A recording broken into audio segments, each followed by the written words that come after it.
Secretary General, Excellencies, ladies and gentlemen, it is a pleasure to be here with you today to honor Nadia Murad, a young woman who's not only my client, but also my friend and an inspiration for the courage that she has shown in telling us all about the crimes that she has survived. Let us recount what Nadia has told us. 2 summers ago, her life as a 21-year-old student was shattered when ISIS took over her village. She was forced to watch her mother and brothers be marched off to their death. She saw an ISIS militant take her niece, Rajan, a 16-year-old girl so slight that you could circle her waist with your hands.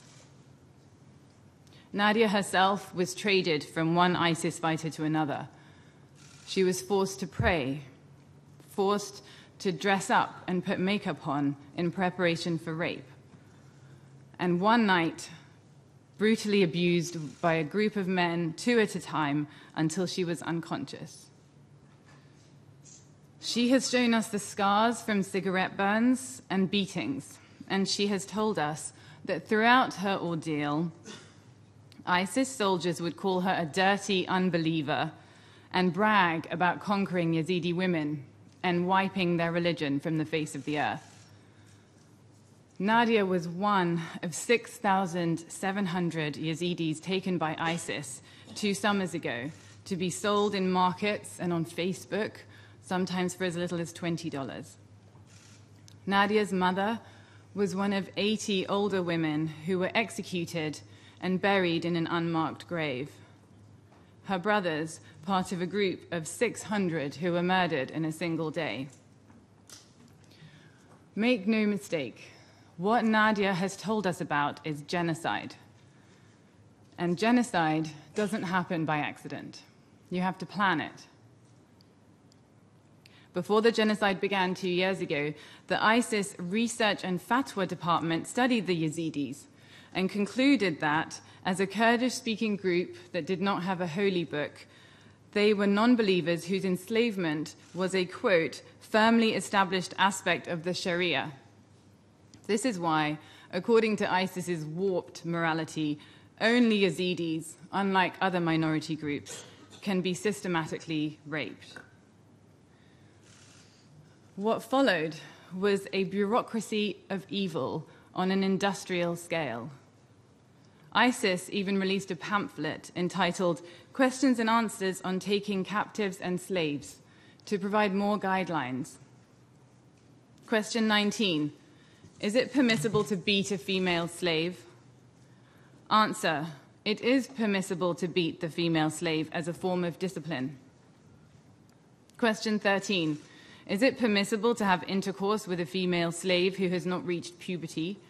Answer, yes. However, if she is not fit for intercourse, then it is enough to enjoy her without that. Question 6. Is it permissible to sell a female captive? Answer, it is permissible to buy, sell, or gift female captives and slaves, for they are merely property. This slave market is still running today, just a few hours away by plane. Excellencies, ladies and gentlemen, this is the first time I have spoken in this chamber and the first time I've had a chance to address a crowd in front of the UN Secretary General. I wish I could say that I was proud to be here, but I'm not. I am ashamed as a supporter of the United Nations that states are failing to prevent or even punish genocide because they find that their own interests get in the way. I am ashamed as a lawyer that there is no justice being done and barely a complaint being made about it. I'm ashamed as a woman that girls like Nadia can have their bodies sold and used as battlefields. I'm ashamed as a human being that we ignore their cries for help.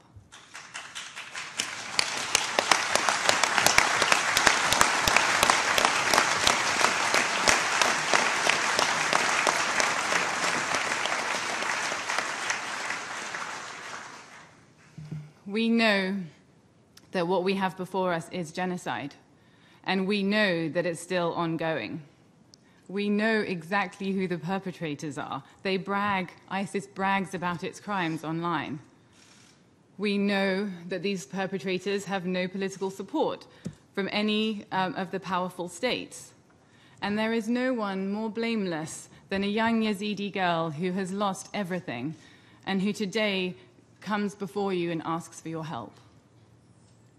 Yet 2 years on, 2 years after the genocide began, 3,200 Yazidi women and children are still held captive by ISIS, and not a single member of ISIS has been prosecuted in a court anywhere in the world for crimes committed against the Yazidis. Evidence is being lost and destroyed. Mass graves lay unexhumed and unprotected. Witnesses are dispersed or disappeared. That's why I'm in New York this week with Nadia to meet with the Iraqi government, with UN representatives, with members of the UN Security Council, all those who have power to do something about this. Nadia and others like her are not seeking revenge. They are seeking justice, the opportunity to face their abusers in an international court in The Hague. The Iraqi government, for its part, called on the Security Council months ago to set up a specific international legal mechanism for investigating and bringing to justice the criminals of ISIS. It is time for the Security Council to heed that call. Excellencies, ladies and gentlemen, I am proud to sit beside this young woman whose strength and leadership astounds me. She has defied all the labels that life has given her: orphan, rape victim, slave, refugee. She has instead created new ones: survivor, Yazidi leader, women's advocate, Nobel Peace Prize nominee, and now, as of today, UN ODC Goodwill Ambassador. I am proud to know you, Nadia, and I'm sorry that we have failed you. I hope that your appointment today can be a turning point for all victims of sexual violence and human trafficking.